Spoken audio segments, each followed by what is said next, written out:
Greetings and salutations, ladies and gentlemen, and welcome to the Storyteller's Corner. I'm your host, Joshua T. Calkins-Treworgy, also known as Byronofsidius.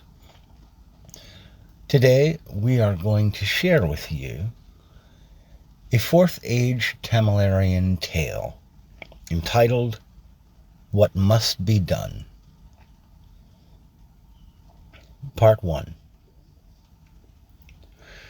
The screaming of onlookers down the street quickly became little more than background noise to the broad figure sat on the low brick wall surrounding one of the town's nicer residences, his booted feet dangling, toes down, just an inch or two over the cobblestone street. He reached into the left inside pocket of his plain, weather-worn black farmer's coat, withdrawing from within a sturdy though dented metal cigarette case, popping it open with a deft flick in his work and battle-worn hand.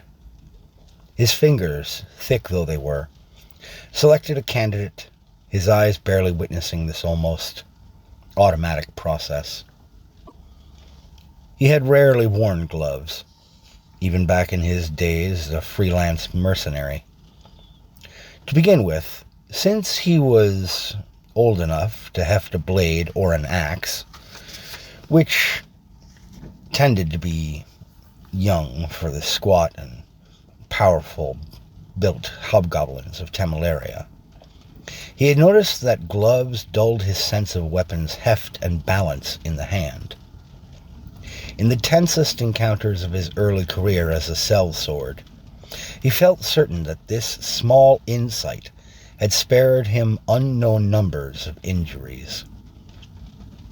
Wisdom earned hard, earned early, was worthy of hanging on to. And later, his wife's knowledge, imparted to him with kindness, gentleness, love. If you would work the soil, Dermot, you must feel the life in it before you use a tool upon it. Kendra, he whispered, before plugging the filter tip of a cigarette between his thick lips, using a small firebox no bigger than a fingernail to light it. The illumination was as nothing compared to the conflagration raging on just down the street. Dozens of locals running down the street, coming out to gape and gawp at the blaze, just inside the town's business-oriented district. Most just stared, but a few made toward the burning structure, to lend aid to the town's constabulary, who doubled as a way to form a local fire brigade. The flash and hum of water-based magic, along with pumper carts and hoses being set up to spray down the blaze, could be easily heard from Dermot's perch on the estate wall. These were not the sights or sounds that he continued to expect to hear. No, those came a few minutes later, as he lit another cigarette. The clank-clop of lightly armored running feet, slowing to a stop just a few feet away in the benighted cobblestone street. The hobgoblin looked up slowly, eyes half-lidded, and found himself looking into the curious, pensive stare of an elven man in the combat uniform of a local lawman. Thanks to his size and the height of the property wall that he sat upon, the middle-aged hobgoblin's eyes were about an inch higher than the elven constable's. "What ho, citizen?" the officer said evenly. "I don't think I recognize you from around these parts." "I shouldn't think so," Dermot replied, pausing to chuff out some smoke. "I'm not from here. I came to Senesk to see about some new irrigation lines over at Miller's Farmware. I've got a modest farm up north, just past Trena, on the way to Jawen proper." The constable nodded, looked quickly west down the street, then back east, away from the light and heat of the blazing 3-story office building. "You lodging over at Darren's Inn, then?" the officer asked. Dermot kept himself from giving the officer a knowing grin. Nice try, he thought. "You mean Doarin's?" the hobgoblin farmer asked, letting a hint of confusion into his voice. Yeah, that's where I stay any time I come out this way to order new equipment for the farm. The officer reached his left hand down to his belt, which put Dermot at ease. Standard Jawen City-State Patrol kept notepads and pens to the left, weapons to the right, or backstrapped. Your name, traveler? Dermot Otan. The elf jotted with his pen for a few moments, nodded, then jogged off to help finish fighting the fire. A minute later, Dermot hopped down off the property wall, marching slowly back toward the small inn. He had indeed checked in when he first arrived the prior morning on his trusty Stamprus, the tamed reptile-like mount taking calmly to the stable hands who worked for the inn. He had then gone to Miller's Farmware, a sizable agricultural equipment retailer on Senesk's West End, to talk to Stanley Miller about new irrigation lines for his property. He had signed a purchase contract and headed back to the hotel. And under the cover of darkness, he'd snuck into that office building and set it up to go up in flames. Part 2. Dermot Otan's deep troubles had begun when his sons, Simon and Gannick, had convinced him to run for Traina's mayorship the year before. Their mother's passing 4 years prior had hit all three Otan men hard, and Mokara, Dermot and Kendra's only daughter, their eldest child, had come home to grieve with them for a month.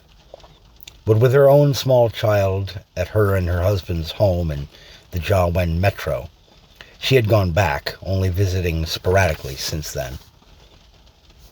Nobody knew what kind of creature had killed Kendra, not at first.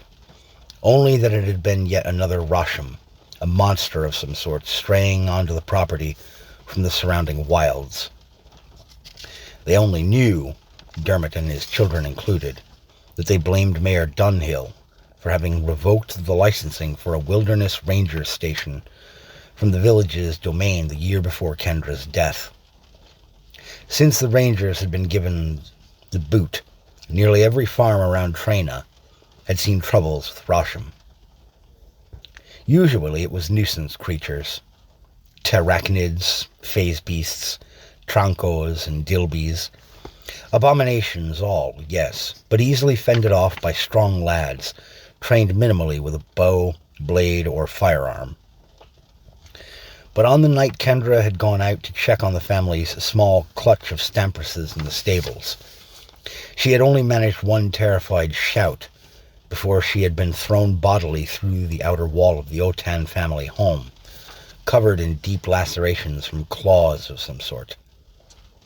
The venom of the creature, whatever it was, had dragged her through an agonized 2 days before, at the end, she managed one final talk with her beloved Dermot.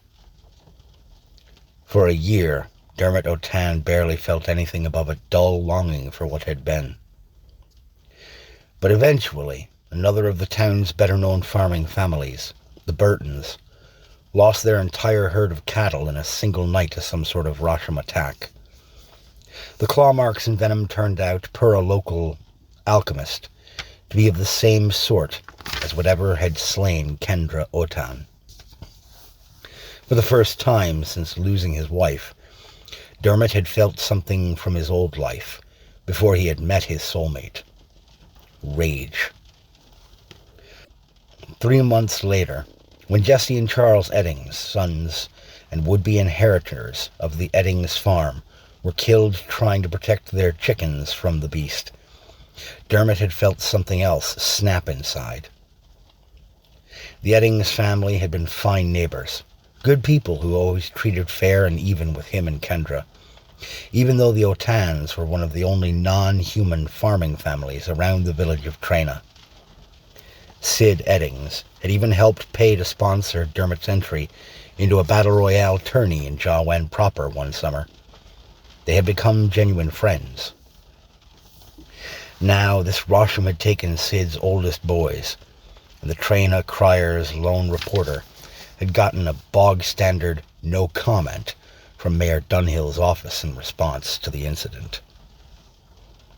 Dermot had retrieved his old mercenary gear from the back of the stable's tack room, situated his own boys with some of his old backup gear and their mother's axes, from her days as a Jawan military policeman, an inspector, and together the 3 Otan men had tracked the beast to its lair in the woods west of the village.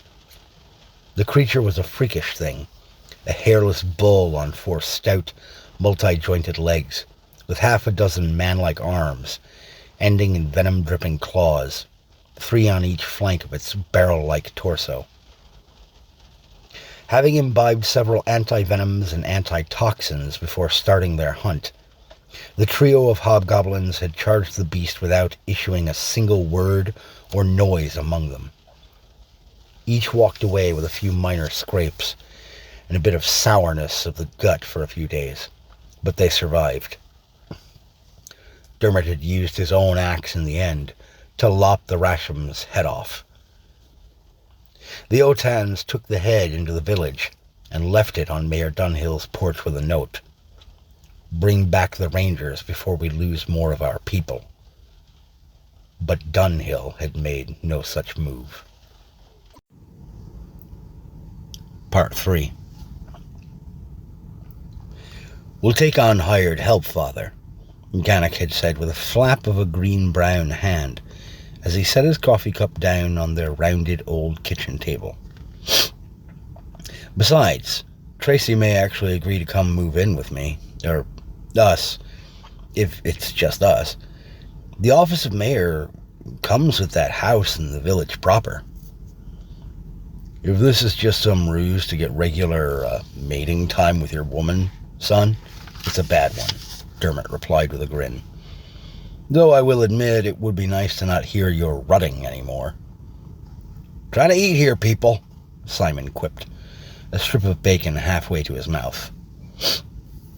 "Jokes aside, Dad, Simon and I agree," Gannick said, as Dermot finally joined his sons at the table for breakfast, sunrise perhaps 40 minutes away still. He looked to his boys, the spitting image of himself some 60 years earlier. Hobgoblins didn't have quite the long lifespan of their smaller goblin cousins, but theirs was still the gift of around 300 years. At 87, Dermot could still be considered young by many of his people. But life ages a man harshly, no matter his blood. These two and their father shared the dun-green flesh and bulky build of their kind, the sharp predatory teeth and underbites, aye, that as well.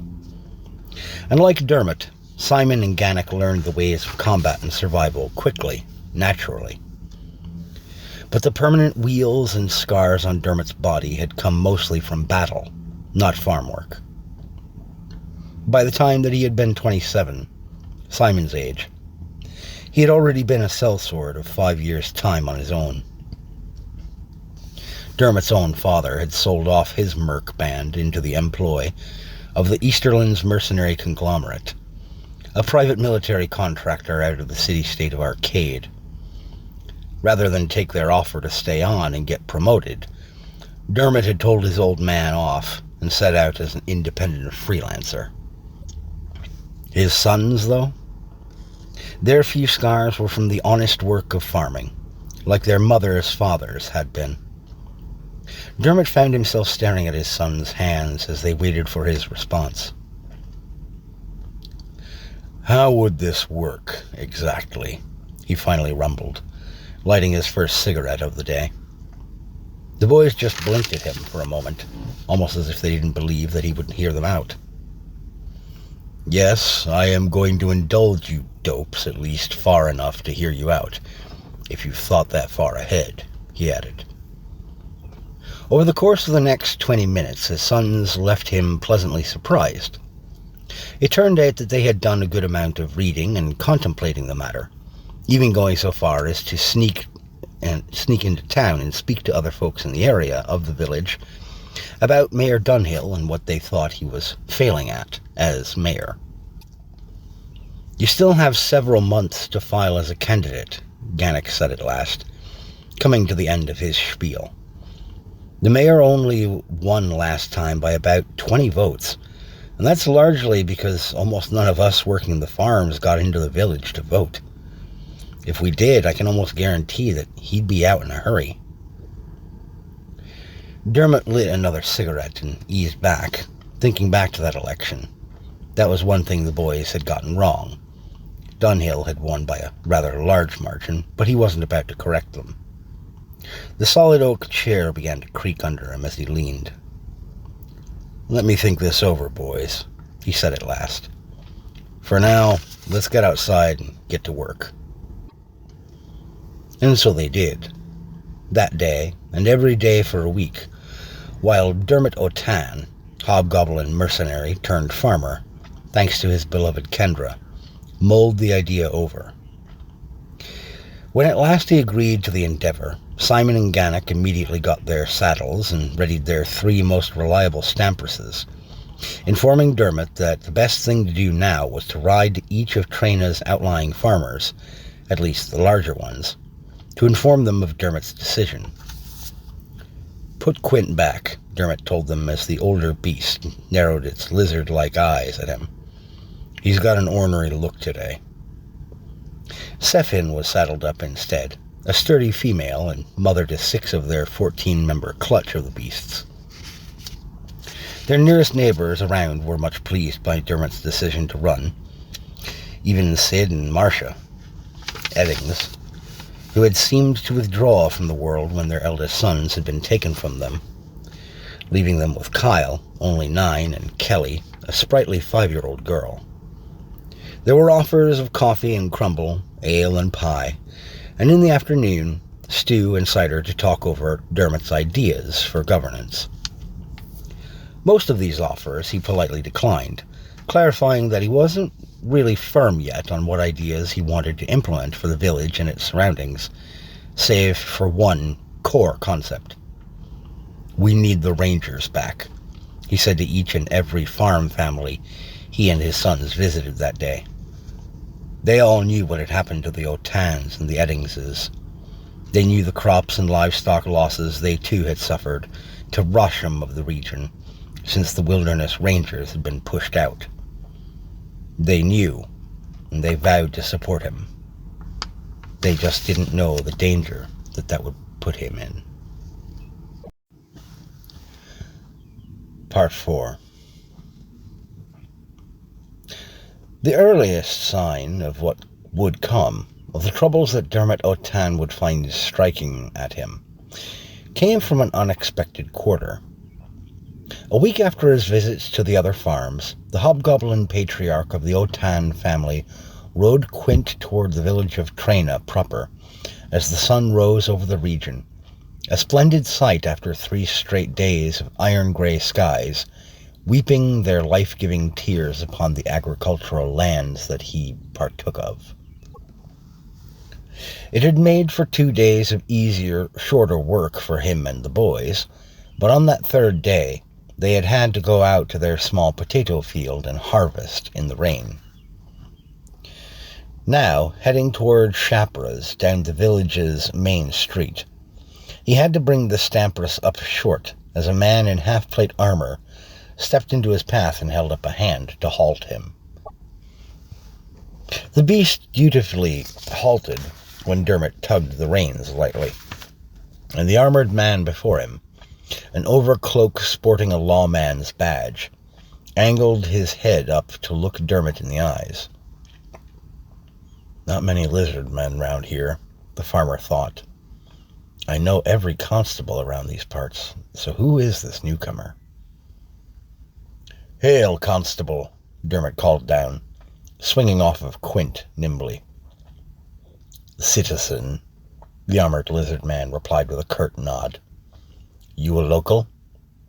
"Yes, I'm Dermot O'Tan," the hobgoblin replied, reaching for the wallet in his front left pocket. The officer's flinch didn't escape his notice, brief though it had been. Dermot pulled out his citizenship papers and offered them to the officer, who snatched them sharply and scanned them before offering them back with the same snappish motions. My boys and I have a small farm in the outer arc of town. What's your angle? The lizard man asked. Potatoes, green beans, and peas mostly. We also breed and sell stampresses like Quint here, he answered, patting the reptilian beast roughly along its long neck. You new blood here, officer? All of us are. Mayor Dunhill brought us in to replace your prior constabulary. They all shirked off. Dermot felt a tightening in his scalp, goose flesh breaking out on his neck. It made no sense that all 8 of Traina's constables would abandon their duty en masse. Something stunk here, particularly given that one of those officers, Jeveron Port, was a Minotaur who had taken for his wife one Sarah Sorek, daughter of Patrick and Tila, whose ranch provided almost all of the pork for Jawen's southern protectorates. He would have heard something about Jeveron scarpering off or giving up his job, wouldn't he?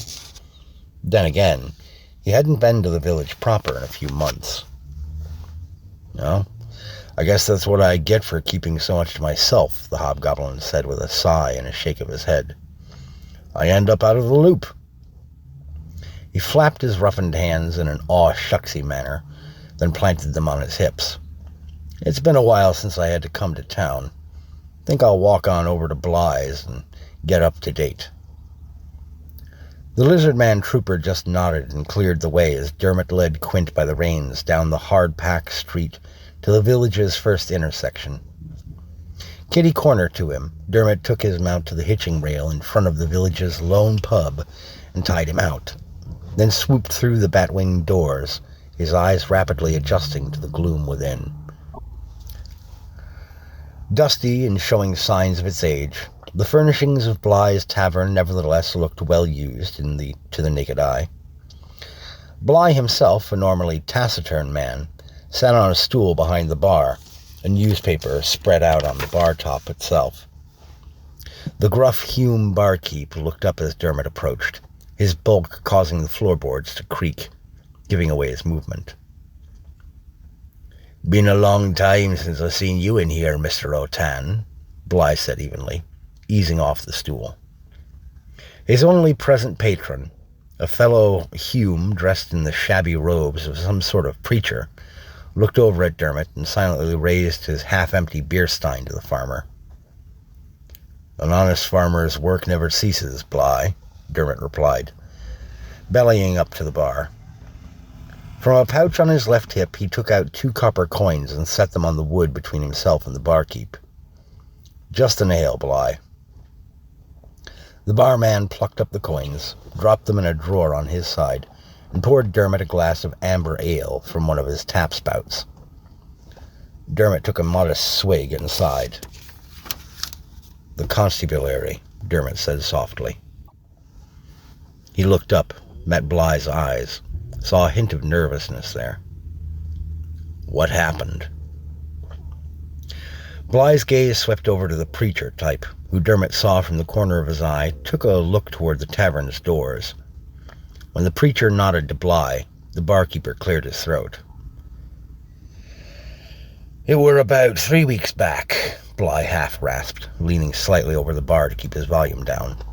All 8 of the constables show up one afternoon over at the mayor's place, some sort of summons. Then they all get on their horses, armed and kitted out like they's going to war, you see. Any idea where they were headed? Nop. And nobody asked neither. Next day, these mercs show up in town, claim they got a job from the big city to come down south and clear out some nasty Rosham been hitting traders coming north.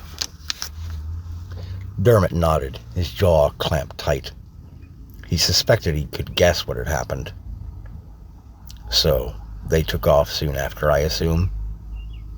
Not at first, said Bly, which put Dermot back to his initial mode of just listening.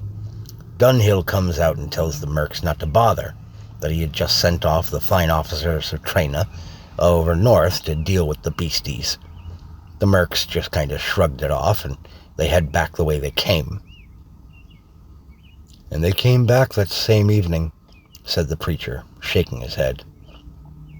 As soon as the man spoke, Dermot recognized him as a half-elf priest of Rien, one of the lesser-known gods of the northeastern territories, mostly worshipped by mages in Palen and arcade city-states. They had 2 of the fallen constables draped over their gear mounts, the poor bastards. And the mercenaries themselves? Dermot asked. They looked pretty banged up, fair true, and one was badly wounded, said the preacher. I have fair skills in healing magics, but he was beyond my ability to save. He died before he could even awaken from his injuries. That's not the worst bit, Bly nearly snarled. Dermot raised an eyebrow. Worst bit is, these mercs, now our replacement lawmen, they're telling folks that the prior constabulary all shirked off their duties. One of them just said as much to me when I got into town, said Dermot. He pulled out his dented old cigarette case, and Bly slid an ashtray between him and the priest, who also lit a cigarette. You're not from here, Padre. What's your take on all of this? I'm not entirely sure, said the half-elf, but I find it passing odd that Mayor Dunhill has been seen speaking so frequently with these new constables. And odder still that no new replacements have come from the capital yet, Bly added. We may be a small town, but we are a protectorate. Someone from Jia Wen should have been here by now. Dermot mused on this quietly, finished his ale, and thanked Bly and the preacher for the news. On his way back down the street, he spotted 3 more of these new lawmen, giving him the old once-over, as he gave Quint a pat before walking over toward Shevlin's general store. Part 5. I'd say best of luck to you, Dermot, but I'm afraid you'd need more than luck on your side, said Brian Shevlin, the gnome owner and proprietor of the village's largest general goods store. When Dermot had ambled in, the knee-high, puff-bearded little man had smiled broadly at him, an expression that made his cheeks look like page edges in a well-thumbed book. Brian Shevlin was no youngster of his peoples, approaching 400 years of age.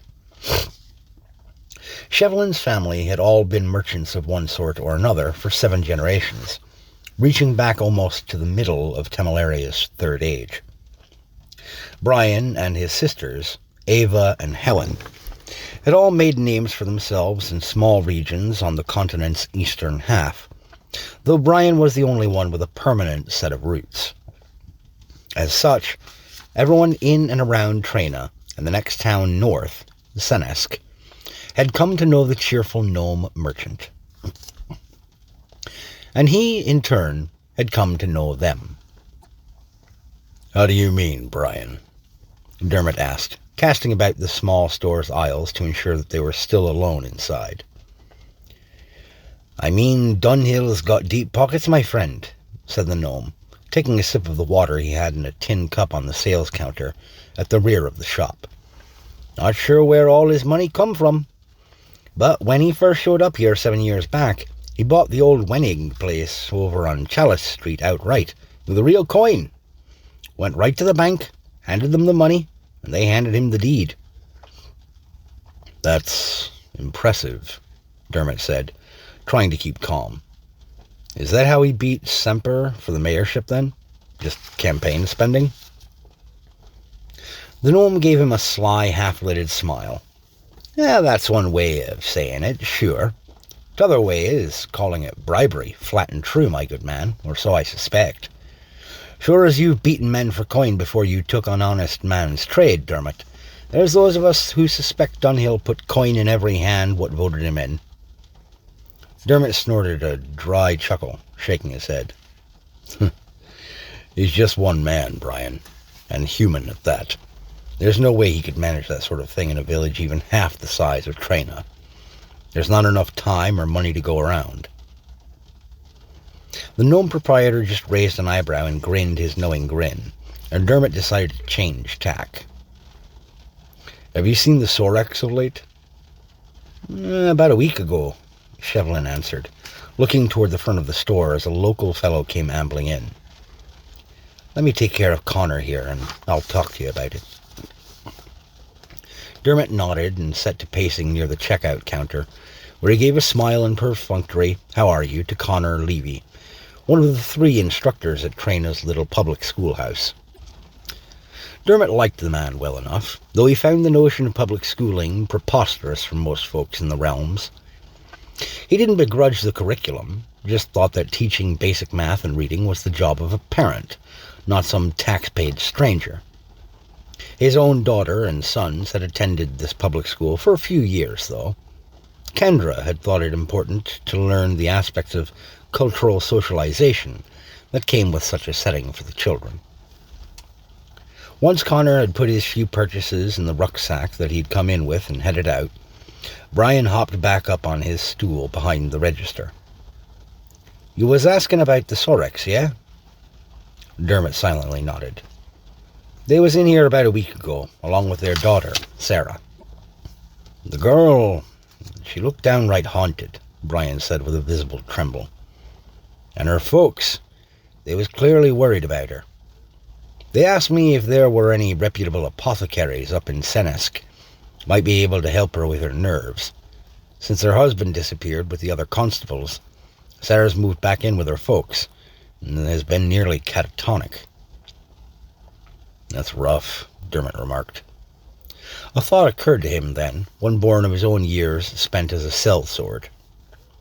Mercs tended to be very results-driven sorts of people, less concerned with things like collateral damage than doing what needed to be done in order to get paid. They were, by and large, big-picture thinkers. Which means they're terrible at following up, he thought. So was I, until Kendra taught me. A farm needs constant follow-up. Details matter. Out loud, he said, Did her folks help her move out of Jeverin's place then? No idea, Brian said with a shrug. Why's that? Just curious, Dermot replied. One of the few times that he would ever lie to Brian Shevlin. So anyway, you think I should hold off running against Dunhill? Oh, I'm not saying you should hold off a bid for the mayorship, friend. I'm just saying, don't get your hopes up. Part 6. Dermot handed Simon his plate and turned back to the stove, put Gannick's plate together, and handed it to his older son. A minute later, he joined them at the table, lighting a cigarette before taking a bite of his crisped bacon. He chewed, turned the strip this way and that, as he chewed, scrutinizing the meat. It tastes different, he remarked. Is it maybe you don't usually eat while smoking? Simon inquired. No, I've done that plenty. Not around Mom you didn't, Gannick offered. She always said that was gross, even though she smoked too. He took a bite of his own bacon and paused. Oh, okay, you're right. This is off. He chewed, swallowed, took another bite. Not bad, per se, just it's different. Where did we get it? Simon asked. Sorex Ranch, same as we always do, Dermot replied. He shrugged off this minor oddment, took a drag of his smoke, paused, and leaned back in his seat. All right, it's Monday, so Eddie, Jacob, Sona, and the Flannery twins will be by today to help you boys out. Their money's in the pay box in the linen closet. I'm going to do a little more grip and grin in town today. Talk to some folks and officially speak with the village chronicler to register as the mayoral candidate later this year. Either of you want or need anything while I'm in town? You stopping into Barkis's? Simon asked. I can. You got a title for me? Simon scurried off briefly, returning with a colorful printed catalog and a coin pouch. I circled the ones to grab. Dermot thumbed through the catalog quickly and raised a shaggy black eyebrow at his youngest child. You got plenty of coin here, son, but do you have space on that bookshelf for more? We put together a new one for him last week, Gannick provided. Leftovers from when we were fixing up the stables a couple of months back. I told you we'd find a use for that wood, Dermot replied with a grin. All right, smart boys. Okay, Barkis's it is. I'll make a swing over. How about you? Short case of graph? Dermot nodded and put his hand out, into which Gannick deposited 3 silver coins. Anything else? The older Otan son just blanked as his father gave him a wry smile. Something you might need for those evenings you think I don't notice you and Tracy sneaking over to the tool shed? Dude, is that why your old mattress is out there? That's gross, Simon interjected with a dry chuckle. Gannick put another coin in his father's palm. Smart boy. The Otan men finished their breakfasts, and Dermot got out to the stables and saddled up on Quint, heading toward the village as the sun rose once again. He did intend to do some grip and grinning and run some errands that day, but he had one special stop in mind, one that he would not tell his sons about. He wanted to see what the Sorex might have left behind in the missing Jeveron Port's humble abode.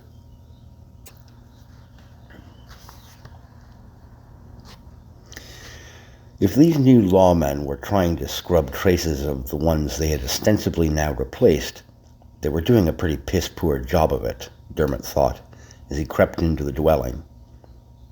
Trena had no complexes for apartment living like larger villages, towns, and cities, but it did host several duplexes, triplexes, and 3 separate boarding houses for single dwellers willing to share amenities.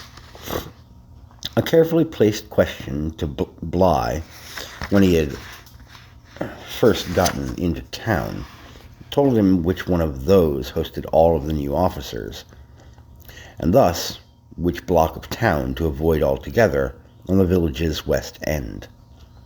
Thankfully for him, Jeveron Port's apartment was in a side-by-side duplex on the south end of the village. To begin with, Dermot had run one knobbly brown-green finger along the upper jut on the front door frame, knocking the hidden key down from its spot. Trena was a small town, mostly simple, humble folks. Why try too hard to hide the keys if you're locking the door at all, really? He swiftly let himself inside and drew out his gnomish torch, a small cylindrical device that let out a narrow, short beam of light. With all of the curtains of the duplex drawn, this helped immensely, as Dermot cautiously soft-toed his way into the former dwelling of Jeveron Port and the Sorek girl who was his wife. Though Brian Shevlin had assured Dermot that the Soreks had come and helped their daughter pack up and return to their farm since her husband's disappearance, the hobgoblin farmer assumed the man dead, but Minotaurs were tough sons of bitches, and Jeveron could well be alive somewhere, recovering from grievous injuries. The apartment looked like it had been evacuated and abandoned, not moved out of. A thin layer of dust clung to every surface the hobgoblin passed his beam of light over. But despite the dust and furniture, and the decor that had been left behind, the home had a definite orderliness to it, one Dermot knew well from some of the mercenaries he had worked with alongside over the years. Slipping through the dark living room to an old oak roll-top desk, oversized for any human, he slowly slid the top open and confirmed his first suspicion. Within, set against the back inner plates of the desk, stood several military commendations for Corporal Jeveron Port of the Jawen Military Police. They always make the best mercs and guards, Dermot muttered to himself. Following up on prior experience, he slid open a couple of drawers on the desk, pulling out a book-sized hardcover, turning it open. As he had hoped, Jeverin Port had kept a kind of journal. The briefest look at a few pages revealed to Dermot that Port had been keen to keep his observations brief, professional. Most of what he read in a couple of minutes were workout summaries and a couple of incident synopses from his time as a guard. The dates told him the daily log was newer. Dermot tucked it into his travel bag and searched for more in the desk, discovering 4 more in the bottom left drawer. These 2 he bagged up without perusal, as he knew he should keep his pit stop somewhat short. The rest of the abode told him only a few things, but one mattered above all. Jeverin Port would not have abandoned his young wife. He didn't trust Dunhill in the slightest, Dermot said. One of Port's older logs opened face down on the coffee table in his living room. 3 days had passed since his second trip into town, and after reading the logs, he knew he couldn't proceed alone. None of his suspicions should bear out. If he was right, being embarrassed by Dunhill in a landslide electoral loss would be the least of his worries. If he was correct in his suspicions, going against the mayor could see him 6 feet under. Not wanting to involve his sons, he had enlisted Bly as his confidant. The tavern keeper sat across the living room from him, coffee in hand. From the moment this guy declared for running for the office, Port thought something was off about him. He took up the journal and carried it over to Bly, who finished his coffee, took the hardcover journal, and scanned the pages Dermot had opened to. After a couple of minutes, Bly peered over the upper rim of his reading glasses at the mercenary-turned-farmer. "Did you catch this bit here about the smell?" Bly asked quietly. Dermot just shrugged. "Not sure really what that means," the hobgoblin said. "The stink of honey and something," he said, "right?" "Aye, honey and bull thistle," Bly said, looking back down at the page. "That's a very specific combination of odors." "Do you know what it means?" "Me? Nah, haven't the foggiest," Bly said with a shake of his head, using his own little notepad to jot down the words honey and bull thistle. "But I do know the Wandering Wands has a guild hall up north in Senesk, and one of their people might know." He got up and offered the logbook back to Dermot. "If I head out now, I can make it there by mid-afternoon." "What about the bar?" Dermot asked, lighting a cigarette after tucking the logbook back with the others in the lampstand next to his recliner. "It's the middle of the week. Jackie can run it herself," Bly replied with a flap of a hand. "Do yourself a favour until I get back." Dermot raised an eyebrow. "Just do what needs to be done around here. The realms need farmers, and good ones too. And your boys out there in the fields?" Both men cast their gazes out the living room window toward the modest Otan fields, where Simon and Gannick Otan, along with Gannick's girlfriend Tracy, were already hard at work, pulling the harvest-ready pea pods. "Those boys need their father." "They're men all their own at this age," Dermot said with a sigh. "But I take your point. You're not wrong."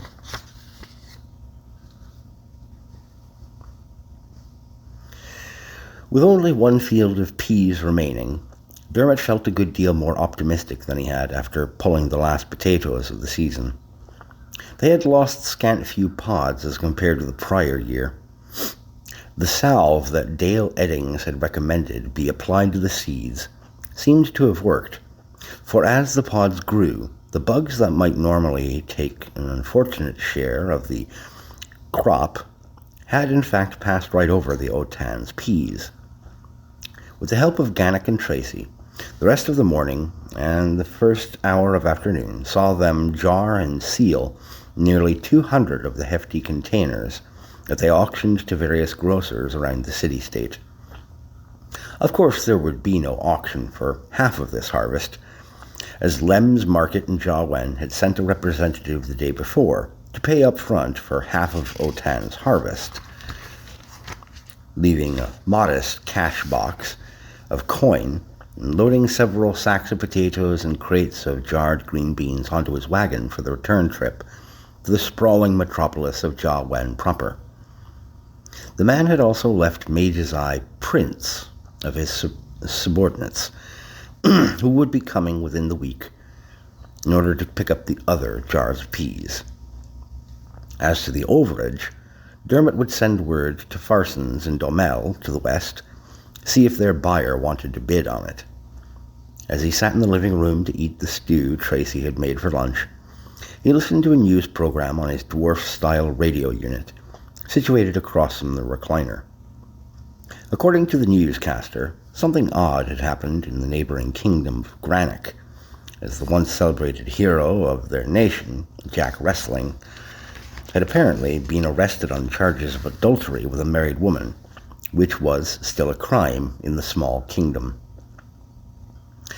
As he and the boys tended to their stamperous flock, the reptilian creatures turning somewhat more antsy and rambunctious with the turn of summer toward its conclusion, Dermot found himself pecking now and then toward the trade road, visible through the stable's south end. As the sun reached close to the horizon, he spotted a rider, the horse and owner, clomping right off the road and toward the house. "Finish getting them washed down," Dermot instructed the boys, who grunted their understanding. When he got to the porch, Bly sat on the bottom step, looking thoroughly unhappy as he turned his face up to the merc-turned farmer. "What happened? What did you find out?" Nothing good, Dermot," said the tavern keeper, reaching into one of the pockets of his navy blue riding cloak. From it he produced a set of folded papers, which Dermot opened and started scanning. "Nothing good at all." Part 8. Drinking his first cup of coffee the following morning, Dermot found himself wishing, and not for the first time, that he was as bright as either of his sons. Taking more after their mother than him, both Simon and Gannick had proven, since birth, to be both bright and quick learners by the standards of the hobgoblin peoples. Moreover, Simon enjoyed learning new things, where his older brother approached education of any sort from a more utilitarian angle, like Dermot himself. If he had to, he would learn, in other words.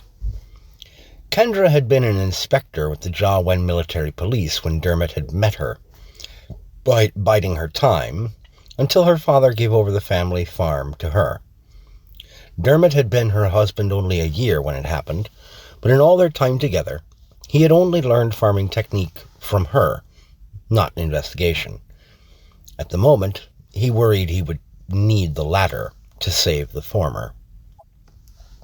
According to the papers that Bly had brought him, written by one of the Wandering Wands scholars, the scent of honey was most commonly associated with ritual spells, often employed by persons with little or no latent magical talent or power of their own.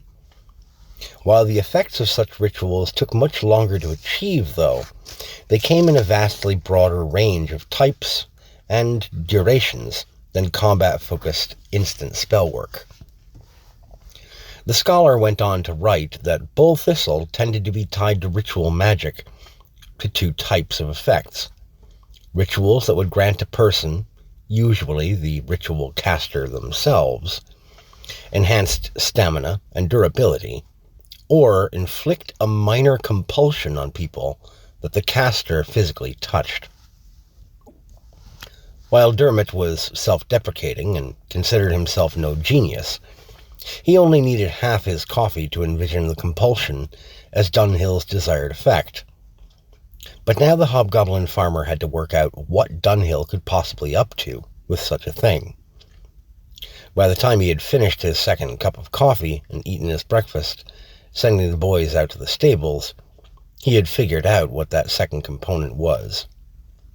Votes. Dunhill was compelling votes. How else could a relative unknown newcomer unseat the previous mayor of Trena in his first run at the job? As for how or when Dunhill could push that compulsion on people, the answer fell pretty easily into place. As a politician, he had plenty of grip and grin dates lined up in the week or two ahead of Election Day, most likely. What Dermot needed to figure out now was the where of it all, the location where Dunhill would perform the ritual for his little spell. Dermot's initial thought was the mayor's home, but that made no sense from the prior election, as Dunhill hadn't been in the mayoral residence yet. But he still has another house here, Dermot muttered to himself.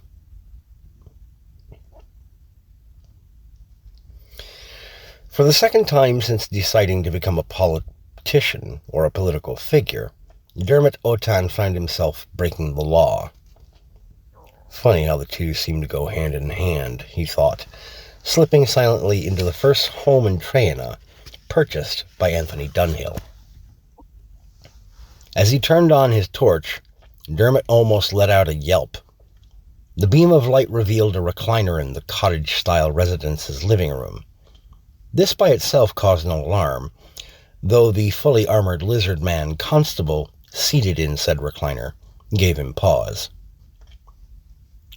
"Name yourself," the lizard man rasped quietly.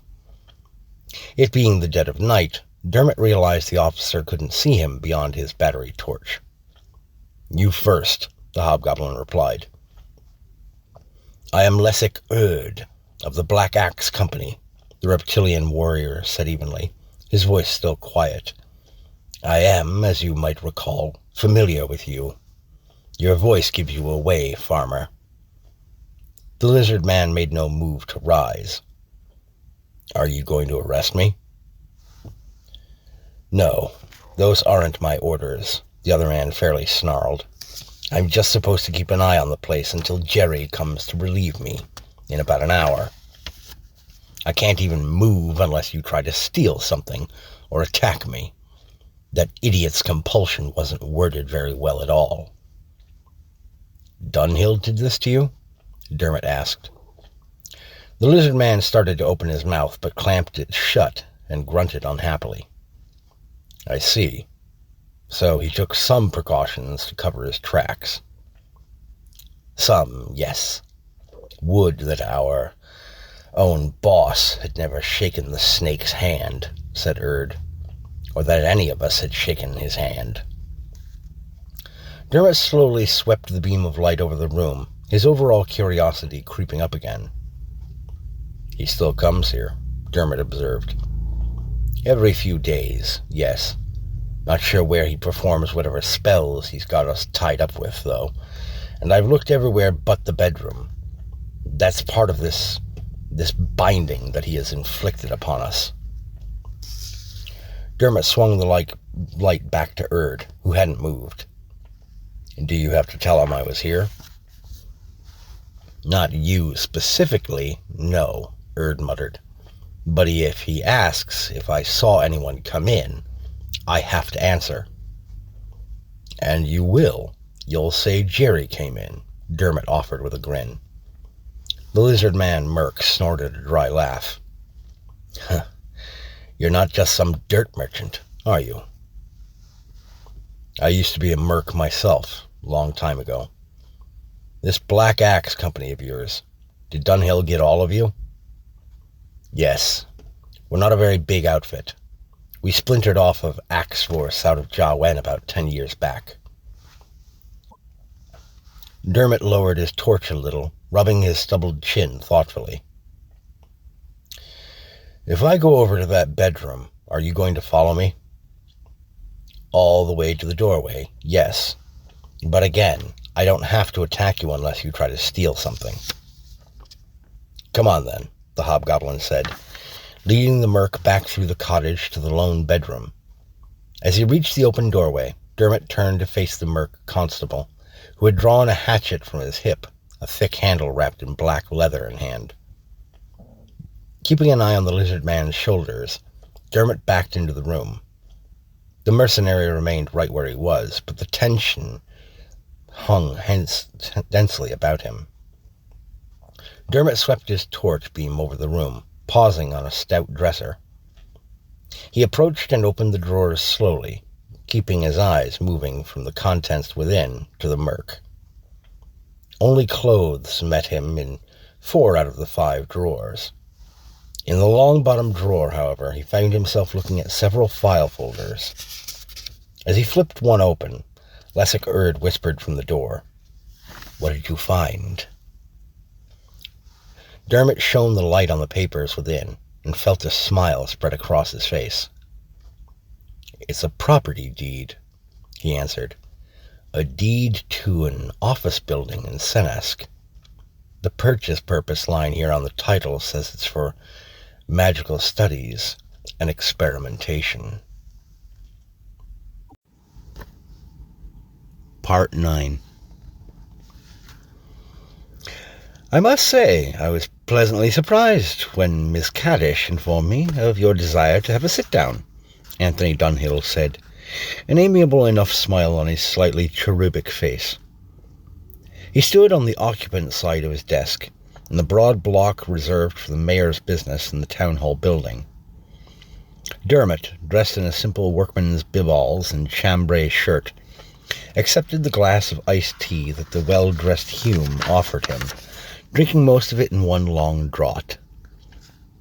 The ride into town had been blisteringly warm, and he had already done a fair amount of work that morning, harvesting the last of the season's green beans with the boys. "I was under the impression you wouldn't be talking to me until a town hall debate." "I'm not much of a political mind, Mayor Dunhill." "Tony, please. Refill?" The man has an eel's smile, Dermot thought. He nodded, though, and handed the glass back, nodding once again when he got it returned. "So, Mr. O'Tan, what can I do for you today?" "I wanted to clarify a few things before that town hall debate that you mentioned," Dermot began. "I think that the people of Trena deserve straightforward talk from whoever is going to be their mayor. Would you agree to that?" "Absolutely. This is a fine little village. Good people. Far more peaceful here than the last town I served in office up north in Florkin." "Florkin? The trade village east of the capital?" Dunhill nodded. "Were you the mayor once?" "Town assemblyman. They use an assembly of 3 to govern, much like Senesk," Dunhill said with a hint of disdain. "Another town that I served in. Positively wasteful for the taxpayer, if you ask me. Less heads, less taxes." Fair enough, Jake. But I don't think that's always true. Take the Rangers, for example, Dermot said, setting his glass on the desk edge. Dunhill's eyes drooped a little, his smile fading back slightly. "A lot of us outside the village proper were quite unhappy with your decision to sever ties with the Wilderness Rangers."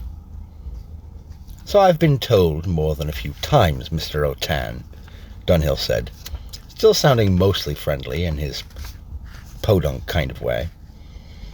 Dermot found himself wondering if the man's accent were an affectation, an uncharitable thought to be sure, but given the man's sneakiness, he figured this was justified. "But the Rasham that were the cause of so much trouble were dealt with, this I know. Someone left its head on my doorstep." "Yes, I did," Dermot said, which yielded a momentary widening of the mayor's eyes. "I was a mercenary long before I was a farmer, you see. My farm used to be my father-in-law's. He passed it down to my wife, shortly before he passed away himself. It's a much more amenable way to live, I've found." Dunhill looked away for a moment, then opened a sly grin toward the hobgoblin farmer. Perhaps you'll be better suited to serving and protecting as a constable then, Mr. O'Tan. A mayor handles the more peaceable doings of a town. True, but they also determine who serves and protects. And using a merc outfit to replace the constables who all left town seems a tad out of touch, Tony. Dunhill's smile now vanished entirely. Takes one to know one, I suppose. Dermot said nothing. I'm happy to address the decision I made on the Rangers at our debate, but I'd request we not dredge up the officers who abandoned Traina. Fair enough. And I'll agree not to dredge up your previous assemblyman posts, if we can discuss expanding the constabulary a little, to make up for the loss of the Wilderness Rangers. Dunhill grunted, but nodded. It took concentration not to launch himself over the desk to strangle the man for his blatant lie about the previous peace officers of the village, but Dermot managed to hold himself still, knowing that if he assaulted the man, his only reward would be a first-hand visit to the constabulary station's holding cells, or a trip west to Farfield Penitentiary. One last item I'd like to confirm for us to hash out during this debate, Tony. And what's that? This levy you imposed on out-of-nation buyers for myself and my fellow farmers, said Dermot, pivoting to an honest but less fiery point of contention. I don't mind there being a cost for outsiders, but where you've got it set at right now is sort of prohibitive. There are sizable grocers to the west in the Kingdom of Granick who are always looking to purchase and haul away holdovers from my contracted sales. But the levy gets tacked on and they back out. Everybody loses on the day. Dunhill steepled his fingers together, eyes narrowed upon the hobgoblin farmer. After a minute, he grinned. Definitely something that we can debate before the public. Let us arrange an evening for that soon, Mr. O'Tan. Certainly. Dermot rose, sensing that Dunhill needed space to now recalibrate, to figure out if he had to change anything about his future course of action. I apologize, Tony, but I promised my boys I'd get back before noon so they can take the rest of the day to go goof off. It's not often a man can do that and really enjoy it in our line of work, he said evenly. I'll be in touch, Tony. Part 10. God's bless Arthur Bligh, Dermot thought, as the tavern keeper rode away from the O'Tan farm several days later. The men of the Black Axe Company may indeed be under any number of odd compulsion magics, but nothing apparently stopped them from stopping into the bar for a pint and a bullshit session to gripe about the mayor's monthly trip to Senesk that was coming up. Avoids the place during the day like a vampire, said one of the guards, per Bligh's observation of just such a chat the evening prior. The mayor apparently took 2 of the mercs with him each time for protection, and they spent half the night patrolling around some sort of office building near the town's main commercial district for a couple of hours, then left Senesk altogether, usually getting back to Traina proper around dawn. The flashing lights and sounds from within the offices had become so routine, apparently, that nobody around town asked any questions. Dermot grinned broadly as he sent Simon into town with his note for Dunhill, requesting their first debate in 2 months' time. Now, you already know, dear readers and or listeners to this tale, what happened a couple of months later. All that remains to be answered is, why burn the whole place down? Dermot O'Tan, hobgoblin, mercenary, farmer. Many descriptors could be applied to the man, and not all of them with a positive bent. Wrathful, temperamental, bullheaded, judgmental, set in his ways. Yes, all quite true.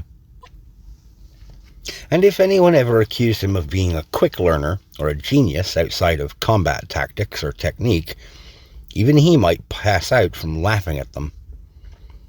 But Dermot O'Tan could also be labelled as meticulous, focused, durable, committed, and loyal. Though he didn't grasp much about magic, he knew enough. As such, when he snuck into Dunhill's ritual spot, the morning after the mayor's departure, he immediately recognized that each room on the first floor had been inscribed with sigils and runes to affect different types of compulsions. Many of these sigils shared similar patterns and repeating signs, as well as spent leavings of components sacrificed for invoking mana to be manipulated and set to purpose by a non-magic user like Dunhill. The second and third floors turned out to be mostly empty, save for a file cabinet on the second floor filled with property deeds from all over Tamalaria, and several sets of middle-quality falsified identification papers for Tony Dunhill to fall back on. These Dermot purloined, then made his way back home. Several days before Dunhill was set to go renew his rituals, Dermot rode for Resenesk, and that's where, well, our story began.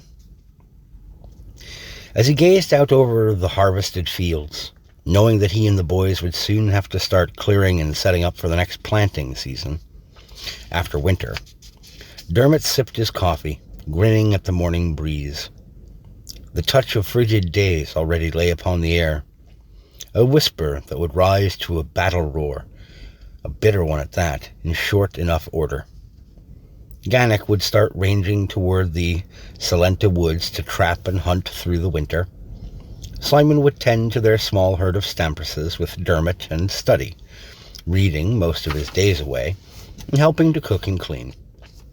The whole thing would move like a well-oiled machine. At least until or unless Dermot won the election. After all, even a small-town mayor wouldn't be expected to run the family farm and the whole of the town. Sipping his coffee, watching his sons wordlessly head to the barn for sweep size, for clearing as much as the roosters over at the Eddings farm announced daybreak, Dermot O'Tan figured that no matter what way the vote broke, the O'Tan family farm was going to be just fine. Part 11. The knocking at the front door as the O'Tans and Tracy settled in for dinner was rapid and insistent, usually the hallmark of a personal, physical messenger. The Hume girl got up and Dermot put a hand up to halt her. "Sit down, kid. I'll get it. You go ahead and tuck in." The O'Tan family patriarch ambled to his front door and opened it, finding Mayor Dunhill standing there in his fine robes, flanked in 2 lines of 4 men on each side behind him, the men and lone woman of the Black Axe Company. The mayor looked somewhere between distraught and horrified. Dermot gave the man the most predatory smile that he could as he pushed the screen door open, no barrier but air now between them. "Mayor Dunhill," the farmer proclaimed, stamping his left heel on the porch twice and spreading his arms open wide. "What brings you to my humble home so close to our debate and election day?" "You know damned well, Mr. O'Tan," the mayor snarled. "Burning down my building in Senesk? What gives you the right?" Hey now. I didn't have anything to do with any arson," Dermot said evenly. "Didn't know you had a property there." "From my time as an assemblyman there, yes. It's where I studied and laid out some very useful rituals for magic. Spells of the sort anyone can do, mana and talent or no. You just need guidance." "Not that you," Dunhill said, jabbing a finger at Dermot, or any of these yokels would understand. Hey, now, have some respect, Dermot rumbled, scowling at Dunhill. The folks you're talking about are my neighbors, my friends. They're my community, and they've always done right by me and mine. Perhaps they just don't know your background, O'Tan, Dunhill replied with a smug little smile. Dermot just shrugged. Oh, no, they pretty much know that I was a merc, and that I did some questionable shit for a payday, the hobgoblin said. Those same folks knew Kendra. They know that she really taught me how to be a farmer, so that I could be a father, a provider, a protector, without always leaving them for work. The folks you call yokels, I call them by their names. A tense quiet fell between the mayoral candidates then, as Dunhill seemed to mull over his options. The ritual you used to bind these men to your service, Dermot said, quirking a bushy eyebrow. How many days are left on it? 1 or 2, and it's already losing its potency, Dunhill confessed with a weary sigh. I can't make them do anything that they wouldn't already be inclined to, at least a little bit. And the voting compulsion? That would have been set on at the town hall debate in a few nights. Perfect grip and grin opportunity, you see. That's how I did it the first time. Dunhill grinned, hands on his hips. But I am a politician, Mr. O'Tan. I actually know how to run this local government structure. You're just a farmer, by your own estimation. I'm a quick study, Dermot said, snapping his fingers. A pulse of blue light shone from one of the spare work boots that was sitting out on the deck by the outer screen door, next to the hobgoblin, leaving a softly glowing glyph upon it.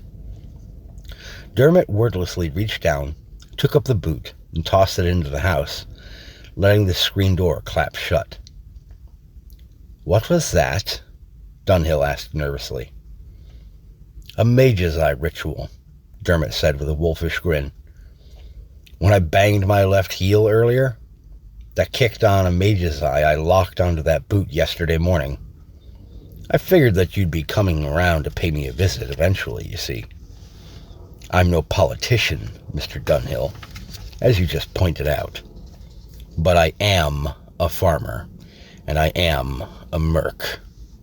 So I'm used to getting down into the mud and fighting dirty. I know how to prepare for a fight.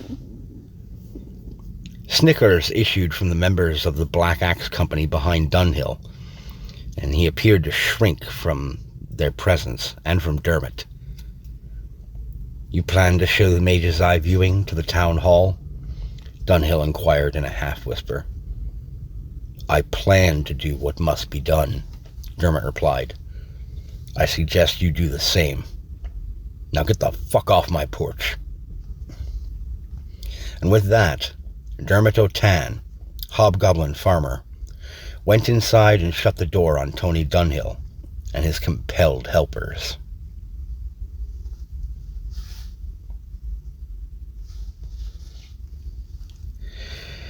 It was a strange couple of years, I can tell you that, Dermot said, adjusting his long gray cloak against the autumn wind. And it turned out I wasn't much good at the job. All of the minutiae, I guess, kind of escaped me, he said with a dry chuckle, looking down. He bent down and rearranged the flowers, brushed dust from the headstone. And, oh hey, we're going to be grandparents now, too. Yep, those two didn't waste any time after the wedding. Hell, it was a simple thing, but you would have loved it, dear heart. Our boys really aren't boys anymore. Dermot heard a familiar jangle of spurs behind him and half turned toward the source, nodding at the lizard man in his half-plate armor. Someone you knew, Ranger O'Tan? Indeed, Ranger Erd, said Dermot, sliding to one side so that his fellow ranger could see the headstone. May I present to you my wife, Kendra O'Tan. Erd stepped to the foot of the grave, his reptilian features easier for Dermot to read since signing on with the outpost after losing his half-hearted re-election bid. The lizard man was a little awkward addressing the dead. It is my pleasure to meet you, Kendra, Erd finally stammered. Please forgive my hesitation. My peoples, we either burn or eat our dead, so this feels rather new to me. Well, that's an interesting choice on offer there, I must say. Anyhow, Erd's arrival here tells me it's time to get back out to the wilds, my love, Dermot said, running a gloved hand over the shallow curve atop her marker. He looked to Erd, nodded, and followed him to the cemetery gates, where one of the O'Tan farm's stampresses awaited him. The farm was in good hands with his boys. The village was in the care and keeping of Mayor Bly. All that waited now was the wilds. Come, Ranger Erd. Let us go and do what must be done. Thus concludes this Tamalarian tale, What Must Be Done, written and read by yours truly, Joshua T. Calkins-Treworgy. Ladies and gentlemen, I'd like to thank you for tuning in. Thank you for listening. I ask that you take care of yourselves, and as always, keep reading.